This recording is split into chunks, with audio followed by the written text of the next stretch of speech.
مهرجان العالمين انتهى بعد 50 يوم مهرجانات ورقص وغنى. انتهى يوم السبت، المهرجان اللي رجع لمصر مكانتها الفنية وأحيا الليالي الجميلة اللي بتنكد على إخواننا البعدة. وأنا بصراحة لقيتها فرصة كويسة علشان أطلع أكمل عليهم ونكد عليهم أكتر. بقولك إيه، من غير تفكير ومن غير حوار جنى هتولعها نار.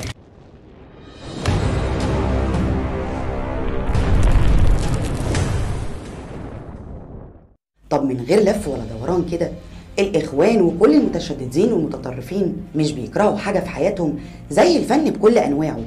مسرح وسينما وتلفزيون، وأكيد حفلات العالمين جابت لهم ارتكارية. أيوة، بالأخص إن الحفلات كانت مذاعة على التلفزيون، يعني مش بس أهل الساحل اللي شافوها، لا ده كل مصر تابعتها وفرحت بيها وشافتها. بتسألني ليه الإخوان بيعادوا الفن وليه مش طايقين مهرجان العالمين؟ هو يا جنى لما الناس تغني شوية وتتبسط شوية ده يزعل الإخوان ولا الأخوات في إيه؟ جنى هتقولك على الحكاية وهوريك إزاي إن عداهم للفن مش جديد. سيد قطب كبيرهم اللي علمهم السحر كتب مقال في مجلة السياسة سنة 1952 تحت عنوان اخرسوا هذه الأصوات الدنسة. دنسة؟ دنسة مين يا راجل يا دنس؟ انت متخيل كان يقصد ناس زي عبد الوهاب ومحمد فوزي وفريد الأطرش وعبد العزيز محمود وليلى مراد وغيرهم من الأصوات اللي متعتنا ولسه بتمتعنا. خد عندك، حاولوا يعملوا عملية أخوانة للفن، وإن الأفلام والمسلسلات تتناول المواضيع بتاعتهم بس، وكأن الفن ده مش إبداع ورؤية كل واحد.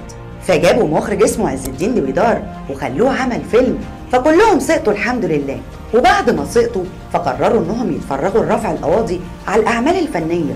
وهو نفس المخرج اللي اسمه عز الدين دويدار رفع قضيه على المنتج جمال العدل علشان يوقف عرض مسلسل الداعيه بتهمه انه بيشوه جماعه الاخوان المسلمين. بالمناسبه انتوا اصلا مشوهين ومفضوحين، ولو عملتوا مليون مسلسل يحسنوا صورتكم فافعالكم وتاريخكم مش هيخلي حد يصدقكم اصلا. وعلشان كرههم للفن وسط شعب مصري معجون ومخلوط بالفن، فجابوا وزير ثقافة محدش يعرفه ولا عمر حد شافه في الوسط الثقافي، كان اسمه علاء عبد العزيز، علشان تكون مهمته التخلص من الفنانين والثقافة في مصر. وبدأ فعلا في خطته انه يشيل الفنانين اللي بجد ويجيب مكانهم اخوان. لكن على مين يا عبد العزيز؟ ده الفنانين قاموا في وشه وفي وش اللي جابه وعملوا اعتصام يا كبير كان جامد اخر حاجة. وده كان أول اعتصام مستمر ضد الإخوان. الاعتصام ده بدأ يوم 4 يونيو، واللي بدأ بوجود صنع الله إبراهيم وبهاء طاهر وفتحية العسال ومحمد العدل وسيد حجاب. أنا الحقيقة حاسة بالفخر من الاعتصام ده، وكلامي عنه فكرني بأيام جميلة ممكن نسترجعها مع بعض سريعا كده في لقطات قصيرة.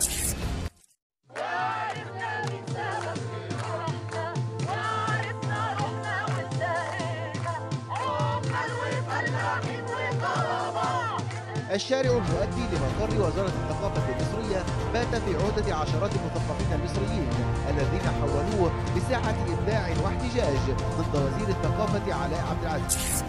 المهرجان ضم فقرات ومنوعات على مدار 50 يوم، وكان من أهم الحفلات حفلة الكينج محمد منير والكابو حميد الشاعري وأنغام صوت مصر وبهاء سلطان والموسيقار عمر خيرت وتامر حسني وكاريوكي. في نفس الوقت اللي كان مهرجان العالمين بيبعت رسالة قوية من الساحل الشمالي لكل التيارات المتطرفة إن مصر ما زالت وهتفضل عاصمة الفن في الوطن العربي. كانت مصر مدوراها حفلات بس في مهرجان القلعة، واللي شارك فيها علي الحجار ومدحت صالح ومحمد محسن وغيرهم من الفنانين اللي زي ما قال الناقد طارق الشناوي عنهم في تصريحاته بيشكلوا حائط صد ضد أي تطرف. نوقف على كده؟ أبدا.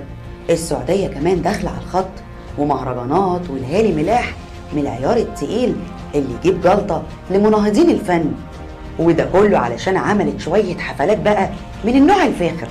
ده كفاية ليلة الدموع اللي ضمت طارق الشيخ ومسلم وهيثم شاكر وحمادة هلال وتامر عاشور وأحمد سعد اللي أنا زعلانة منه. بيني وبينكم أنا مش عايزة أتدخل في خصوصيات احتراما لسكوته، بس اللي نورت الحفلة وكانت مفاجأة كبيرة من المستشار تركي الشيخ هو ظهور شيرين عبد الوهاب. أنا بتمنى كل اللي بيهاجم المهرجانات الفنية سواء في مصر أو السعودية أو غيرها يتخيل كده ويسرح ويفكر إن العالم اختفى منه الأفلام والأغاني والمسلسلات والمسرح وكل الفن اختفى. يا ترى الدنيا هتبقى شكلها إزاي؟ ملل؟ لا ملل إيه؟ ده ملل وزهق ونكد وفراغ مميت، زي الإنسان البدائي اللي كان على أقل الأسباب وأتفهها بيقوم الدنيا كلها حروب. بس عايزة أقول لكم اطمنوا خالص، الفن عمره ما هيختفي، لأن الفن وحب الفن مزروع في الأرض من أول يوم لينا عليها. وأول حاجة عملها الإنسان لما استقر إنه بدأ يرسم وينقش على الصخور وجدران الكهوف، وكان وجود الفن في أي مكان دليل على إن الإنسان عدى من هنا وساب فنه اللي بيعبر عن يومه وعن مشاكله وعن همومه وعن أفراحه.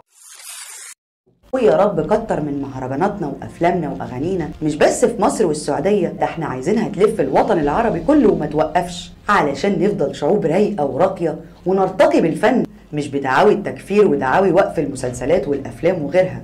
ولو حد بيقول ان المتطرفين مش بيحرموا الفن والغنى، فهديك فيديو واحد وانت دور على الباقي براحتك. من الكتاب والسنة على أن الغناء حرام.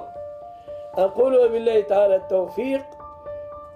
إذا كان الغناء مصحوبا بالموسيقى فالموسيقى محرمة. شفت يا برنس؟